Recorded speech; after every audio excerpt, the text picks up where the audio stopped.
तो आज बात करते हैं एक ऐसे शेयर की जो बाजार की तेजी के बिल्कुल उलट चल रहा है। ये कहानी है ओला इलेक्ट्रिक मोबिलिटी की, जिसका सफर कह सकते हैं कि उम्मीदों और चुनौतियों दोनों से भरा हुआ है।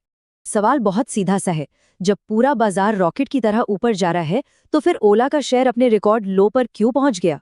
चलिए इसी गुत्थी को सुलझाने की कोशिश करते हैं और समझते हैं कि इसके पीछे की असली वजह क्या है। ये तस्वीर देखिए, बाजार के दो बिल्कुल अलग चेहरे दिखाती है। एक तरफ सेंसेक्स और निफ्टी में जबरदस्त तेजी है, हरियाली ही हरियाली है, और दूसरी तरफ ओला इलेक्ट्रिक का शेयर लाल निशान में अपने 52 हफ्ते के सबसे निचले स्तर पर। यही विरोधाभास तो है जो इस पूरी कहानी को दिलचस्प बनाता है। तो आखिर इस गिरावट की असली वजह क्या है?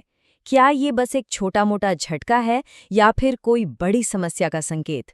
चलिए एक एक करके उन 4 बड़े कारणों को समझते हैं जिन्होंने ओला के शेयर को इस मोड़ पर लाकर खड़ा कर दिया है। पहली और शायद सबसे बड़ी वजह है कंपनी के अपने ही नतीजे। हाल ही में जो तिमाही रिजल्ट्स आए हैं वो उम्मीदों पर बिल्कुल खरे नहीं उतरे और इसने निवेशकों को आप कह सकते हैं कि काफी निराश किया है। ये आंकड़ा देखिए, वाकई में चौंकाने वाला है। Q3 में कंपनी का रेवेन्यू 55% तक गिर गया और बिक्री घटकर सिर्फ 32,000 यूनिट्स रह गई। जाहिर है, जब ऐसे नंबर सामने आते हैं तो निवेशकों के भरोसे की नींव हिल जाती है। अच्छा, दूसरा झटका आया है उन लोगों की तरफ से जिनकी राय से बाजार की हवा बदलती है, यानी ब्रोकरेज फर्म्स। जो बड़े-बड़े मार्केट एनालिस्ट हैं ना, उन्होंने भी अब ओला के भविष्य पे सवाल उठाने शुरू कर दिए हैं। मिसाल के तौर पर MK ग्लोबल जैसी बड़ी फर्म का फैसला देखिए। उन्होंने अपनी रेटिंग को बाय से घटाकर सीधा सेल कर दिया है और बाजार की भाषा में इसे एक बहुत बड़ा रेड फ्लैग माना जाता है। और सिर्फ इतना ही नहीं, उन्होंने शेयर का टारगेट प्राइस भी 50 रुपये से घटाकर सीधा 20 रुपये कर दिया है। इसका सीधा मतलब ये है कि उनके हिसाब से शेयर में गिरावट का दौर शायद अभी खत्म नहीं हुआ है। तीसरा कारण है गिरती हुई बिक्री और बढ़ता हुआ कंपटीशन। ओला इलेक्ट्रिक को न सिर्फ अपनी गाड़ियां बेचने में संघर्ष करना पड़ रहा है, बल्कि बाजार में अपनी जगह बनाए रखना भी एक बड़ी चुनौती बन गया है। इथर, बजाज और TVS, ये सब पुराने और मजबूत खिलाड़ी हैं जो ओला को जबरदस्त टक्कर दे रहे हैं, और इस बढ़ते हुए मुकाबले की वजह से ओला के मार्केट शेयर पर लगातार दबाव बना हुआ है। और चौथा कारण है वो चीज जिस पर कोई भी कंपनी टिकी होती है, यानी इन्वेस्टर्स का भरोसा। लगातार खराब प्रदर्शन और कंपनी के कुछ अंदरूनी फैसलों ने इन्वेस्टर्स को दोबारा सोचने पर मजबूर कर दिया है। खास तौर पर जब कंपनी के मालिकों यानी प्रमोटर्स ने ही अपनी हिस्सेदारी बेचनी शुरू कर दी तो बाजार में एक बहुत नेगेटिव संदेश गया। इसे अक्सर इस बात का संकेत माना जाता है कि शायद कंपनी के अंदर के लोगों को भी भविष्य को लेकर थोड़ी चिंता है। तो इतनी सारी चुनौतियों के बाद सवाल ये उठता है कि क्या ओला इलेक्ट्रिक के लिए उम्मीद की कोई किरण बची है?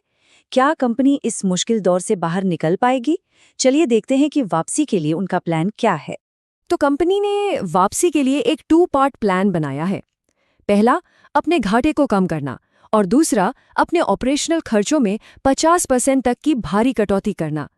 अगर ये रणनीति काम कर गई तो शायद हमें भविष्य में एक बदली हुई ओला देखने को मिल सकती है। लेकिन अगर इस पूरी कहानी को सिर्फ एक आंकड़े में समेटना हो तो वो क्या होगा? अगला नंबर आपको इस गिरावट की पूरी तस्वीर साफ साफ दिखा देगा।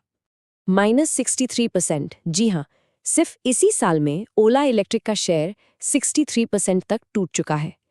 ये एक अकेला आंकड़ा ही कंपनी के अब तक के सफर की पूरी कहानी बयां करने के लिए काफी है।